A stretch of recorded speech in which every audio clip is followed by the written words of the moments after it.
Termina 2025, un año marcado por guerras, el regreso de Donald Trump al poder, el cese al fuego en Gaza, eventos climáticos extremos y despedidas.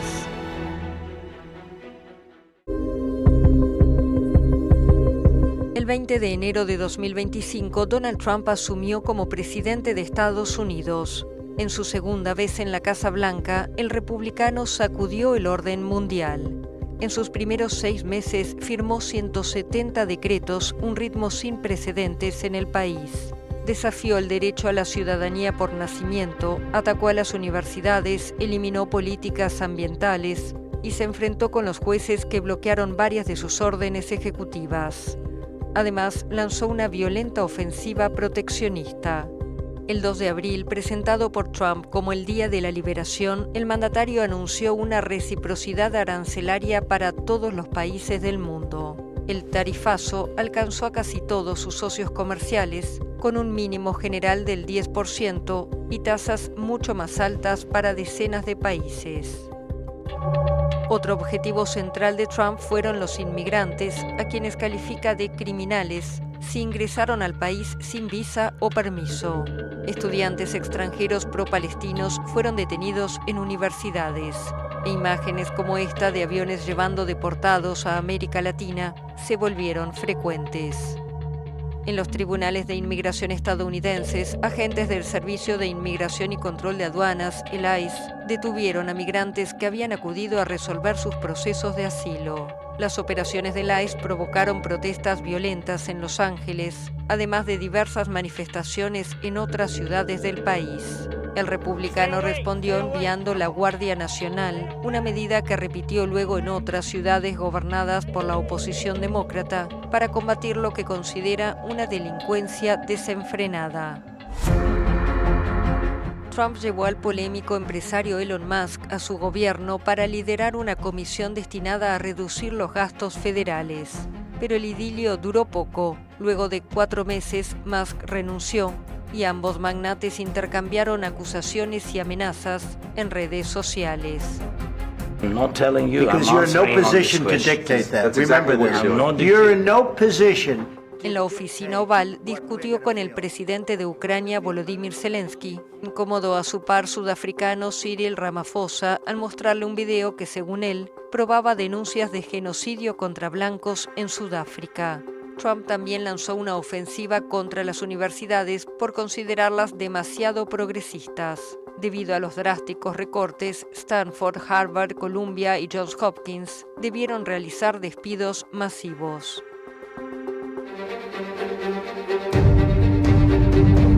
En materia diplomática, Trump prometió acabar con las guerras en el mundo con resultados dispares. Las presiones de Estados Unidos dieron lugar a un alto el fuego entre Israel y Hamás, 2 años después del inicio de la guerra en Gaza. El acuerdo permitió la entrada de más ayuda humanitaria al territorio y el regreso a Israel de los últimos rehenes vivos y la mayoría de los restos mortales de los fallecidos, a cambio de la liberación de unos 2.000 presos palestinos. Poco antes, en septiembre, Israel había atacado a altos cargos de Hamás en una operación sin precedentes en Doha, en Qatar. En el terreno diplomático, la causa palestina ganó nuevo impulso. Varios países reconocieron formalmente al Estado de Palestina, como Reino Unido, Francia, Canadá o Portugal. Pero Gaza no fue el único frente de conflicto en la región. Las tensiones se exacerbaron en junio por ataques israelíes contra instalaciones del programa nuclear iraní, que desencadenaron una guerra de 12 días entre ambos países y bombardeos estadounidenses en Irán. El gobierno iraní respondió con misiles lanzados contra bases estadounidenses en Irak, que no dejaron víctimas. Trump también se reunió con su par ruso Vladimir Putin en Alaska para intentar poner punto final a casi 4 años de guerra en Ucrania. En noviembre presentó un plan de 28 puntos para un cese al fuego. Rusia lo recibió con satisfacción, pero Ucrania lo ve como una capitulación forzosa y las negociaciones continúan. En el frente de batalla, el ejército ruso continuó su lento avance en el este, tras expulsar en marzo a las fuerzas ucranianas de la región fronteriza rusa de Kursk. Entre Europa Occidental y Rusia hubo tensión. países europeos acusaron al gobierno ruso de promover ataques híbridos en territorios de distintos países. Dinamarca, Rumanía y Polonia informaron sobre incursiones en sus espacios aéreos e interferencias. En otro caso, el avión de la ministra de Defensa de España sufrió interferencias en el GPS al sobrevolar el Báltico cerca de la frontera rusa. Bruselas consideró los episodios parte de una campaña coordinada de intimidación. Pero no fueron los únicos conflictos. En Siria, enfrentamientos entre fuerzas drusas y el ejército dejaron más de 1.000 muertos en pocas semanas. Israel bombardeó el sur de Siria diciendo que actuaba para impedir que el régimen sirio perjudicara a la comunidad drusa, una minoría esotérica descendiente del Islam, y para garantizar la desmilitarización del área adyacente a su frontera. En Sudán, la guerra civil se intensificó, con decenas de miles de desplazados, en medio de denuncias de atrocidades cometidas en la ciudad de El Fasher. El año también estuvo marcado por protestas juveniles y contra el sistema en distintos países. La bandera del anime One Piece apareció como símbolo de rebeldía contra los gobiernos en Filipinas, Francia, Indonesia, Nepal y Perú. En Francia, tras un juicio de años, el expresidente Nicolas Sarkozy fue encarcelado, condenado por corrupción por permitir que personas de su círculo se acercaran a la Libia de Muammar Gaddafi para obtener recursos y financiar ilegalmente su campaña presidencial de 2007. Tras unos días preso, espera el juicio de la apelación, que debería comenzar en marzo. El planeta vivió en 2025 varios eventos climáticos extremos.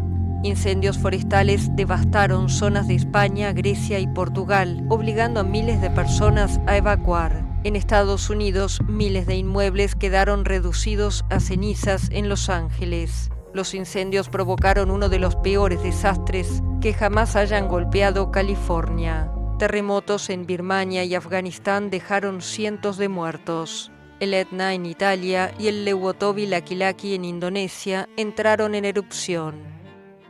En el sudeste asiático, los tifones Waloi y Kalmaegi provocaron destrucción en Filipinas y Vietnam. En Hong Kong, la India y el sureste asiático, lluvias torrenciales causaron inundaciones mortales.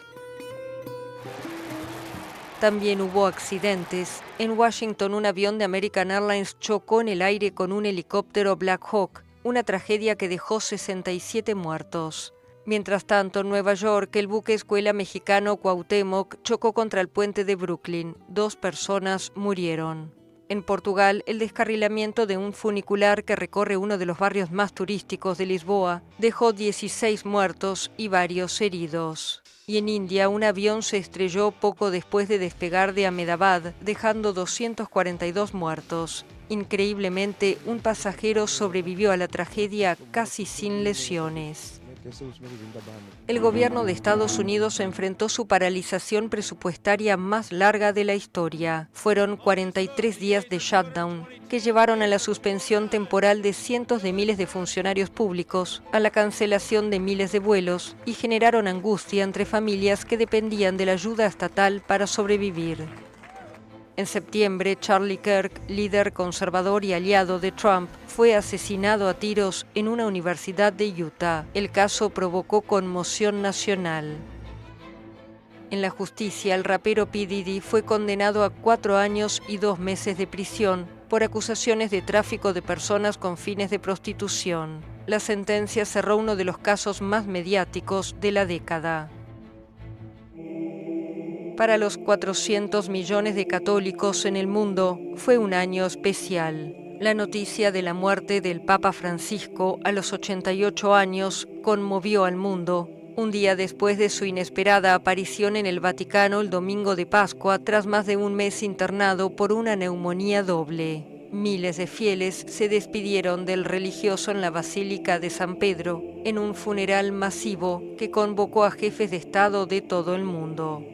La conmoción de los fieles dio paso a la expectativa por el cónclave. Luego de apenas 2 días de votación, llegó el esperado anuncio sobre el nuevo pontífice. Habemus papam. El cardenal Robert Prevost, un estadounidense peruano de 69 años, que adoptó el nombre León XIV.